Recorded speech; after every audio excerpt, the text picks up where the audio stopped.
Anton Szandor LaVey was a living repository for many people's desires, wishes, and fears, including the sad people who took it upon themselves to write an individual they considered the through line to the devil, hoping to better their dismal lives. After founding his dark church and promoting the idea that churches pay taxes, LaVey became an essential media figure in the late 60s and early 70s, doing talk shows, TV guest spots, and unending photo shoots. That's from an essay called Dear Satan in Apocalypse Culture 2, edited by Adam Parfrey. Hello and welcome to another edition of the Stench of Truth.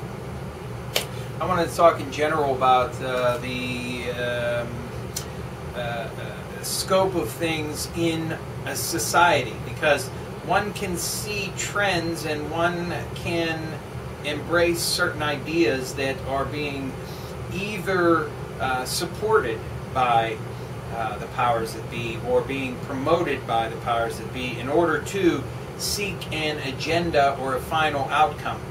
And we have seen a plethora of paranormal TV shows, movies and TV shows about aliens, and even aliens in the series The Event, which are indistinguishable from humans except in perhaps a DNA way, but certainly interbreedable. And it is my belief that what we're seeing here is a melding of something that has been a long time coming, and that is that in the ancient past, humanity has been in greater touch with the idea of an occult world around them. Now, occult is usually associated with evil, and I believe that the vast majority of all of these phenomena are either, at best, indifferent towards humanity, or at worst, they are in fact evil in a sense that we understand. Now, they may be in their own nature not evil, but the way we perceive it, they are, because they leech off of our energy and they drain us. So, what am I talking about here? In the ancient past, I believe that people had greater access to extrasensory perception, that we had the capacity to engage in what would be called like telepathy and these kinds of things in the ancient past, and that we have lost some of these abilities for the most part because of civilization. Civilization and the proximity of human beings to each other caused us to shut that down because we could not handle the immense amount of voices that would come into our heads. So, in that same vein, I think that ancient societies also had a clearer understanding, maybe not in a sense that they conveyed to us through their writings, per se, but a clearer idea of what the world was and how it was made up. And when I say the world, I mean all of reality. Now, there's the cliche phrase that we live in a matrix, that we're a projection, a computer simulation, and it might as well be true to the extent that we observe and interact with our environment based upon our senses. And basically those are boiled down to electrochemical signals. But what of other dimensions and other realities? What of parallel worlds? What of this hidden side of things, which now I believe is coming to the fore, because perhaps it is something that is cyclical in the nature of humanity, or it is part of the game being played on us by the powers that be in this world, who I believe, some of them, certainly not all of them, but some of them are in contact with entities outside of our actual dimension. And it may be because of that interaction that portals and dimensional rifts are greater in number, so that we see more UFOs, we see more quote-unquote ghosts, we see more shadow people, we see more of these bizarre things. There are more sightings of this type of thing because of their interaction with certain entities on the other side of a dimensional boundary. And that may be wearing that boundary thin. That membrane may be getting thinner, it may be developing tears.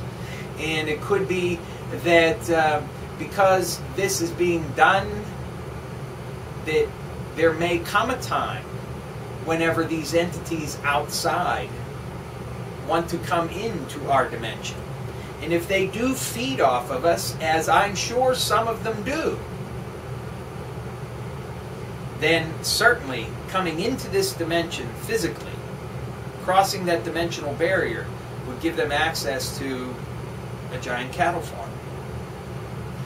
And it may be that the powers that be are working towards that end, thinking that these entities, once sated, once satisfied, once given what they desire, they will be able to utilize the full power of whatever it is they're being offered. But of course, this is all completely outside of our mindset. It doesn't conform to our will or our ideas. Like I said, these entities may not even be evil in and of themselves, but they're certainly evil in the way we conceive them because of how they operate and what it is they try to achieve. So my particular take is that the powers that be, working through the dimensional barriers into other realms, are in contact with beings and have been for a long, long, long time. A long time. Millennia. And because of this continuous interaction, the membrane is getting thinner, tears are developing, and portals are opening, and things are coming in, and we're able to see and experience a lot more of this. So I expect this trend to continue. There is another possibility, and that is simply the cyclic nature of this, or the fact that it is just a function of how this universe, this multiverse works. That perhaps everything is moving and dimensions bump into each other, and maybe we're just in one of those phases right now. But you certainly can see a trend, and I see it building, and it's coming to a head. And one has to ask oneself, what is this all leading to? Is there going to be a denouement? Is there going to be an ultimate climax to this? And I think there will be. So, I'm talking about high strangeness, really weird shit, okay? I think we're going to see a lot more of this. We're going to see a lot more of the Mothman. We're going to see a lot more of characters like Indrid Cold. And we're going to see a lot more shadow people. We're going to see a lot more UFOs, djinn, you know, the fabled genies of the Middle East. We're going to see a lot more of these things as time goes on, because I think it is being worked that way. And we're going to reach a crescendo, where either they're going to invade this dimension or they're going to be repulsed. And I think a lot of it depends on humanity and where we stand, how we react to them, and what we do ourselves.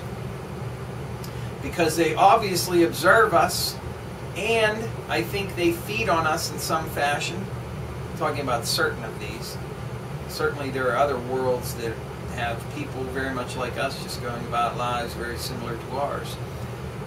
But I'm talking about these specific kinds of entities that I think are trying to bust their way into this dimension.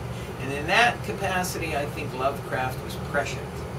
And that feeds into my theory that science fiction, horror, the outre crafts of writing tap into either a meme that is prevalent within the overmind or the super consciousness of the planet, or they are surreptitiously fed what to write by the very beings that they write about and the very events that they end up predicting. So science fiction becomes fact. Horror becomes a reality.